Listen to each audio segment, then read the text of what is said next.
சங்கீதம் 91.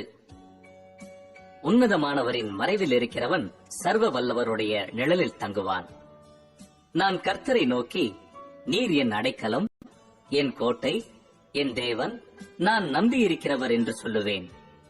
அவர் உன்னை வேடனுடைய கண்ணிக்கும் பாழாக்கும் கொள்ளை நோய்க்கும் தப்புவிப்பார். அவர் தமது சிறகுகளாலே உன்னை மூடுவார். அவர் செட்டைகளின் கீழே அடைக்கலம் புகுவாய்.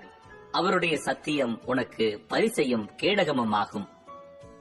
இரவில் உண்டாகும் பயங்கரத்துக்கும் பகலில் பறக்கும் அம்புக்கும் இருளில் நடமாடும் கொள்ளை நோய்க்கும் மத்தியானத்தில் பாழாக்கும் சங்காரத்துக்கும் பயப்படாதிருப்பாய். உன் பக்கத்தில் 1000 பேரும் உன் வலது புறத்தில் 10,000 பேரும் விழுந்தாலும் அது உன்னை அணுகாது. உன் கண்களால் மாத்திரம் நீ அதை பார்த்து துன்மார்க்கருக்கு வரும் பலனை காண்பாய். எனக்கு அடைக்கலமாயிருக்கிற உன்னதமான கர்த்தரை உனக்கு தாபரமாக கொண்டாய். ஆகையால் பொல்லாப்பு உனக்கு நேரிடாது, வாதை உன் கூடாரத்தை அணுகாது. உன் வழிகளிலெல்லாம் உன்னை காக்கும்படி உனக்காக தம்முடைய தூதர்களுக்கு கட்டளையிடுவார்.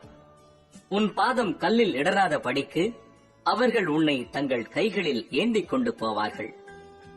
சிங்கத்தின் மேலும் விரியன் பாம்பின் மேலும் நீ நடந்து பால சிங்கத்தையும் வலு சர்ப்பத்தையும் மிதித்து போடுவாய். அவன் என்னிடத்தில் வாஞ்சியாயிருக்கிறபடியால் அவனை விடுவிப்பேன். என் நாமத்தை அவன் அறிந்திருக்கிறபடியால் அவனை உயர்ந்த அடைக்கலத்திலே வைப்பேன். அவன் என்னை நோக்கி கூப்பிடுவான், நான் அவனுக்கு மறு உத்தரவு அருளிச் செய்வேன். ஆபத்தில் நானே அவனோடு இருந்து அவனை தப்புவித்து அவனை கனப்படுத்துவேன்.